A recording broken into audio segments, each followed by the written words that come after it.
სტიქიის შედეგად დაზარალებული ოჯახების საცხოვრებელი სახლების შემსწავლელმა კომისიამ მუშაობა უკვე დაასრულა ქედის მუნიციპალიტეტში. კომისიის წევრებმა მუნიციპალიტეტის გამგებელთან და თემის რწმუნებულთან სამუშაო შეხვედრა გამართეს.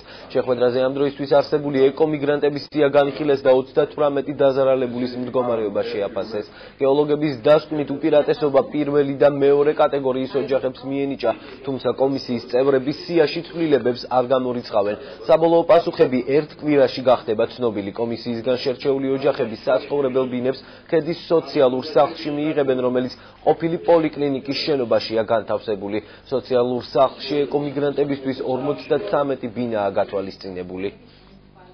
ჩვენი ორგანიზაცია პორჭღალი ახდენს კომისიის მუშაობის მონიტორინგს და კომისიის მუშაობის დასასრულს წარმოგიდგენთ დეტალურ ანგარიშს კომისიის მუშაობის ამსახველს, თუმცა ამ ეტაპზე დასრულდა კომისია პირველი ეტაპის თავის საქმიანობის დაასრულა და ჩვენი მთავარი რეკომენდაცია არის, რომ მნიშვნელოვნად განისაზღვროს ის კრიტერიუმები, რომლის მიხედვითაც მოხდება ოჯახების შესახლება ქედესლის ვახებში ყოფილი საავადმყოფოების შენობებში. დისკუსიის თემა უფრო გადავიდა იმასთან დაკავშირებით, რომ თემის რწმუნებულებმა უნდა დაწერონ მოხსენებითი ბარათი, რომ თავიანთ თემებში, მაგალითად დღის მდგომარეობით, რამდენი ოჯახია სტიქიის შედეგად დაზარალებული, დაანგრეული საცხოვრებელი სახლები, რომლებიც აღდგენას არ ექვემდებარება და ეს მსჯელობის საკითხია, სიები გამოეკრება კიდევ ერთხელ.